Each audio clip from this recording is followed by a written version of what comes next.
Hammaga salom do'stlar. Sizlar bilan har doimgidek Shohdek Bot.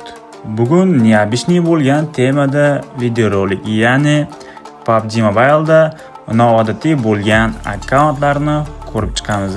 Aniq bu akkauntlarni ko'pini siz ko'rmagansiz. Videomizni ko'proq odam ko'rishi kerak. Bitta like esdan chiqmasin va biz 80 mingtaga ozgina qolganmiz, shuning uchun obuna ham esdan chiqmasin. Videoni boshlashdan oldin esa men o'zimni servislarni aytib o'tmoqchiman. Biznes. Yaqinda populyarniy battle keladi. Ana shu vaqtda sizga populyarniy kerak bo'lsa yoki ertandan Real Pass ham keladi. Uning uchun sizga UC kerak bo'lsa, bemalol UC admin yozsangiz sizga populyarniy ham, UC ham tashlab beradi. Admin eshkasi albatta opitsiyada bo'ladi.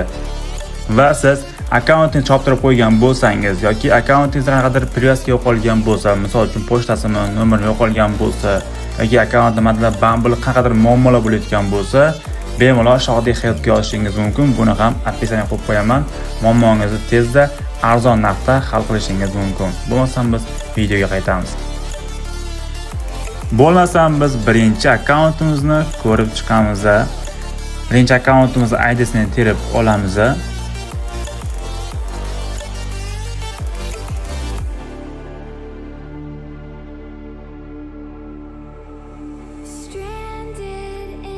Mana shu akkauntimizni ko'rganimizda o'ng tomonda birinchi level akkaunt turibdi. Ko'rishingiz mumkin, birinchi level akkauntda Mifis'ga partnyor tituli bor, ya'ni PUBG bilan partnyor bo'lgan tituli bor. Menda esa haligacha bu narsa yo'q, shuning uchun obunani dirsiz bosish kerak.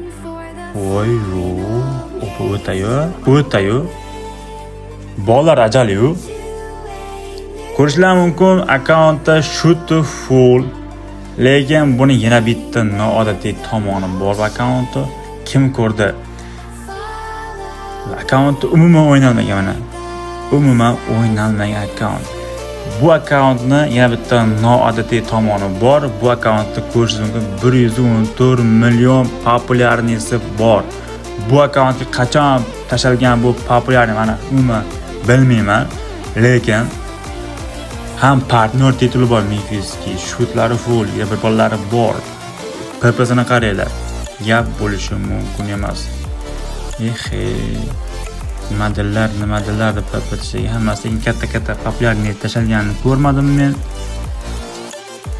Xo'sh. Hammasi menimcha o'zining millatidan bo'lsa kerak. Bu qaysi davlat? Koreyami, Yaponiyami, qaysidir? Menimcha Koreya bo'lishi kerak. Yashagan populyar kichkina samolyot kelgan. Ko'p narsa deyarli qimmat populyarlik kelmagan bu akkauntga. Endi esa ikkinchi akkauntimizni ID'sini terib olamiz.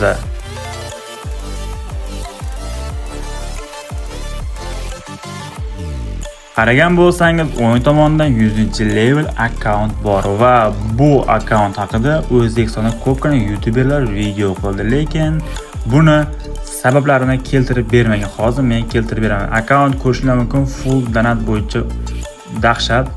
Lekin bitta narsa bor. Mana o'ynalgan matchlar soni bitta. Ya'ni bir marta bu o'ynagan deyapti. Ya'ni reytingli. Reytingsiz o'ynasa betga yozilmaydi. Reytingli faqat bir marta o'ynagan deyapti. Lekin bu yerda ko'rishingiz mumkin, ranki zavaga chiqqan, Asmasterga chiqqan, qanday qilib bo'lmasam zavaga chiqqan bo'lishi mumkin. Umuman akkaunt boshidan boshlab faqat bir marta o'ynalgan bo'lsa, buni hozir ko'rib chiqamiz. Akkaunt ko'rishingiz mumkin 100-level va low XP bolalar va bu yerda mana karyera degan joyda общий akkaunt tug'ilgandan beri qancha o'ynalgan bo'lsa mana shu yerda ko'rinadi. Lekin bu yerda faqat bir marta o'ynalgan deyapti. Bir marta.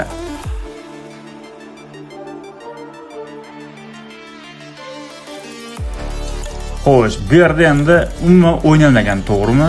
Endi bu yerda bitta narsani ko'rib o'tamiz.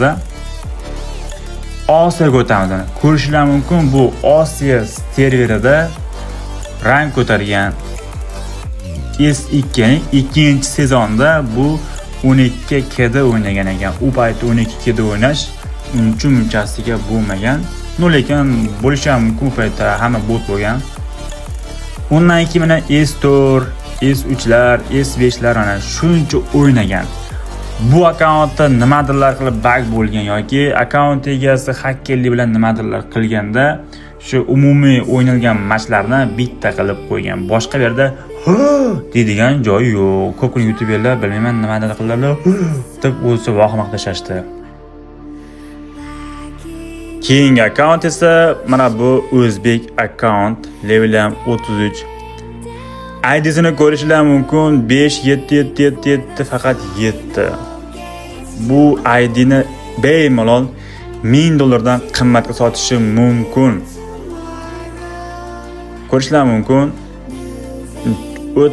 O'ta необычный ID.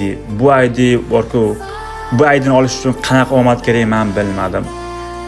Faqat ikkita sezon o'ynagan ekan xolos, S12 va S13. Bu yerda o'ynagan matchlari xo'sh 1 da o'ynadi. Voy, 1 da. Gap so'z bo'lishi mumkin emas. Bu yerda tashlagan PP'lar ko'ramizda 109 nima? Ko'tingga tiqding Elmurod. Ko'tingga tiqding Elmurod. Ko'tingga tiqding Elmurod. Yo'q. Hamma aytayapti, bu aydini ko'tingga tiqsan Elmurod deyapti. Sizga hadya yubordi, ko'tingga tiqding Elmurod. Hadya yubordi. Hayotingizda bormidingiz, ishlatib qo'ydingiz-ku. Itga gap yo'q, lekin sizga hadya yubordi. Ko'tingga tiqding Elmurod, sizga hadya yubordi. Xo'sh, nega bular Elmurod deyapti? Bu yerda qayerdan bilyapti deganda, bu akkauntni men oldin ham ko'rganman. Niki Elmurod edi, lekin PUBG so'nggi 2 yilmi 3 yil davomida umuman akkaunt kirilmagan bo'lsa, niklarni bo'shatib tashlayotgan edi. Nikni olib qo'yibdi. Oldin shunaqa Elmurod degan nikda bo'lar edi bu. Lekin bilmadim, bu bola akkauntni ID'siga qaramaganmi yo tushunmagan, o'zim to'g'ri hayronman. Endi navbatdagi akkauntni ko'rib siz albatta hayratda qolasiz. Buning uchun biz reyting kiramiz, reytingga. Va bu yerda hammasi oddiydek ko'rinadi. Lekin biz ozgina pastroqqa tushamiz. Va Yevropa serverda squadda 27-o'rin turgan akkauntga bir ko'z yugurtirib ko'ramiz. Akkaunt 90-level, kolleksiyasi 83 va Zavayvator 61 rangida turibdi. Oddiy, to'g'rimi? Lekin akkauntga bir kirib ko'rgandan keyin esa bu fikringizda o'zgarib qolishi mumkin. Tayyor bo'lsangiz ketdi. Ko'rishlar mumkin, akkaunt donat bo'yicha unchasiga dam beradigan darajada va Ultimate Royale ham o'ynar ekan. Xo'sh, bu yerda nima oddiy emas, nima g'alati ko'rinyapti?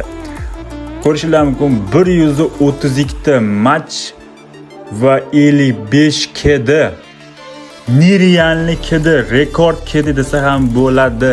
55 ta kedi.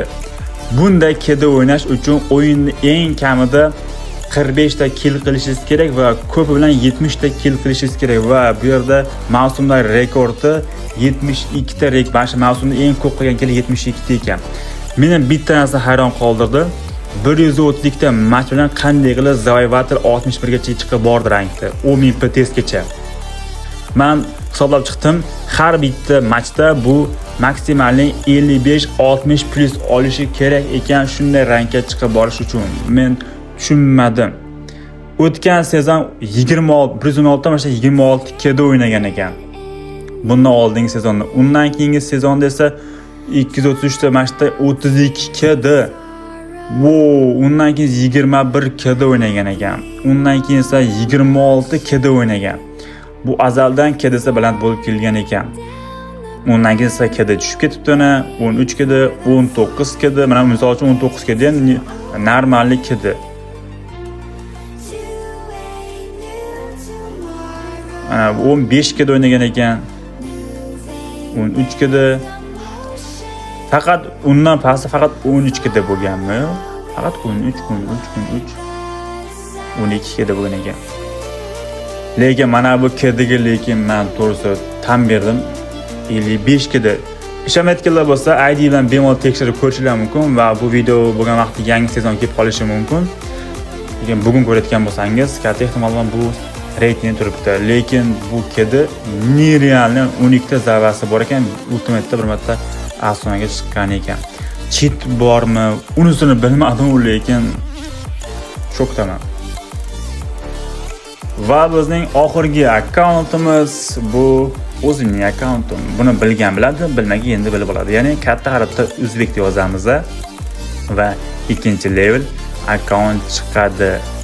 Akkaunt to'rishidan oddiylik ko'rinadi, lekin buni ham o'zgarishli neobishniy tomonlari bor. Birinchidan, ikkinchi level va orqa fonni qaranglar. Bu fon ikkinchi level akkaunt shunaqangi orqa fonlar bor.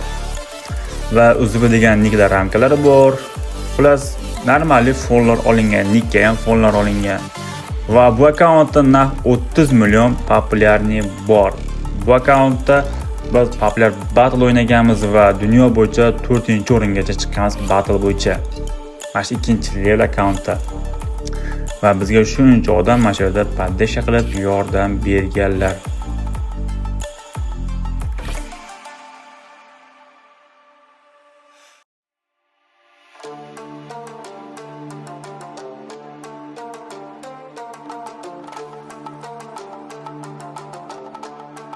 Bugungi video mana shu edi. Siz qanaqangi noodatiy akkauntlar bilasiz? Albatta kommentariyaga ID'sini yozib qoldiring. Jonlar sog' bo'lsin.